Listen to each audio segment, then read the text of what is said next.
am Sabine Fahim, and I'm with the Hijabi Founder, and I'm with the Queen, Miss Poorna here.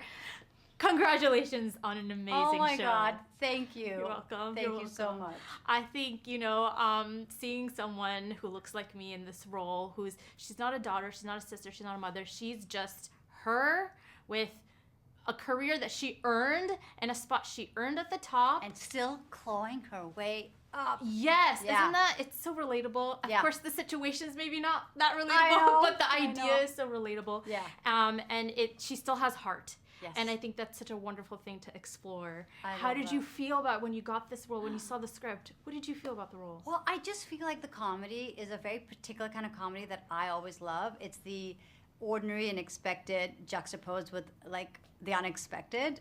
And it just creates a tension that is there throughout, not only the writing and the scenarios, but the characters. Like the Mir and Raj are opposites. Lucky and Ahmed are opposites. And the boys, like everyone is just, they're just so different. The comedy comes from putting two people who are very odd and different together.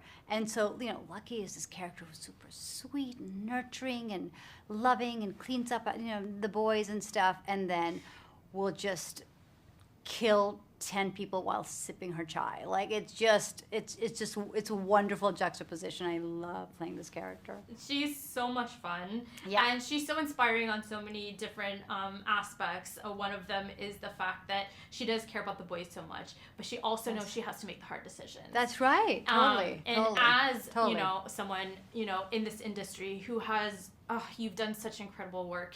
And I know that's not an easy thing for someone who looks like us to do stuff in this industry. Thank you. Did you ever pull from your reality when portraying this character, or any of the characters that you Look, portrayed? I'm a mother to a teenage boy, a South Asian and Indian teenage boy. You've got to wake up and you got to think on how to out-gangster that little kid of yours every morning. You got to like gangster mama. Because they'll just pull the wool over your eyes or try to. No, but the character I feel personally when I read it is very based on the showrunner Michelle Connor, our executive producers Jenny and Nora, and it's basically a story of women navigating a very male-dominated industry and what they wear, what they choose to wear, how they choose to speak, how they choose to enter. In spaces that are not welcoming to women. So I think Lucky has mastered that. She has her armor on all the time. She has her eyeshadow matching her nails, matching her shoes. You know what I mean? She doesn't play around. She will pull a gun at the drop of a hat. She has to always communicate and keep her power. Otherwise, in a second, it'll be taken away from her. Yes. So I love that. Exciting. I mean, it's a male-dominated world, isn't it? Yeah. Anything that we're trying to do. Yeah. And in that, I see you with Mindy and with Richa and like all of these amazing, iconic South Asian females, and you guys have built this amazing community. And what's that like, building that community? It is one of the most precious gifts I have. Right. To be in this business and to be supported in every which way, to be cheered on, to be like... We premiere on Thursday. Yes. Mindy has her premiere on Thursday for Running Point. Yes. It opens. Yes. She has to go to that. So she's coming an hour earlier just to mine, make the red carpet.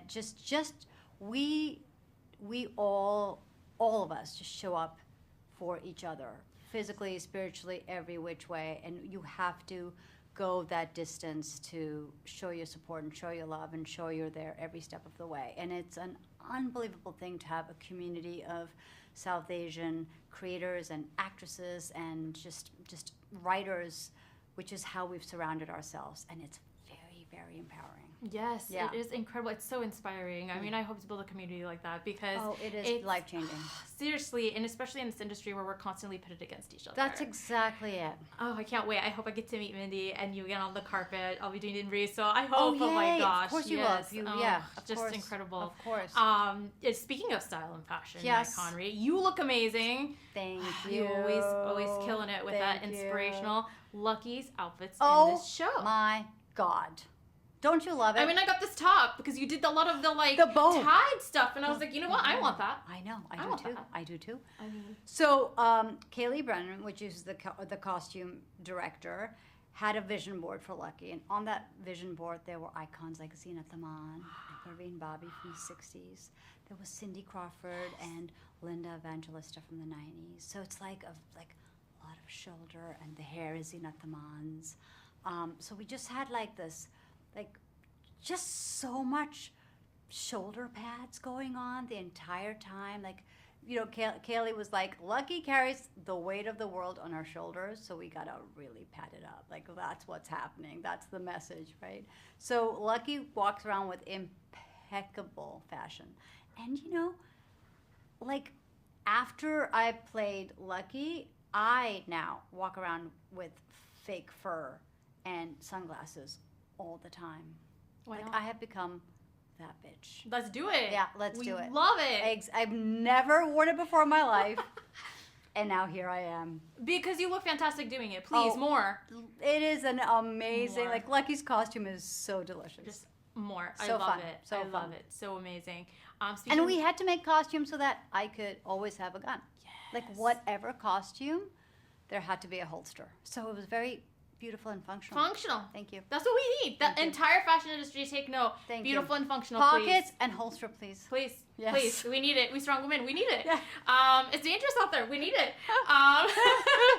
But speaking of Zinat Aman and these icons that you're talking about, I watched you in Bollywood as well, Yes. Indian cinema, Yes. and I know, you know, Bollywood and Hollywood so different. How are your approaches different for each of those industries? I mean, they're not. I'm a very script-driven actor, and even when I was here and there, if a script came to me that I didn't love, for me, if the script isn't working, my acting's not gonna.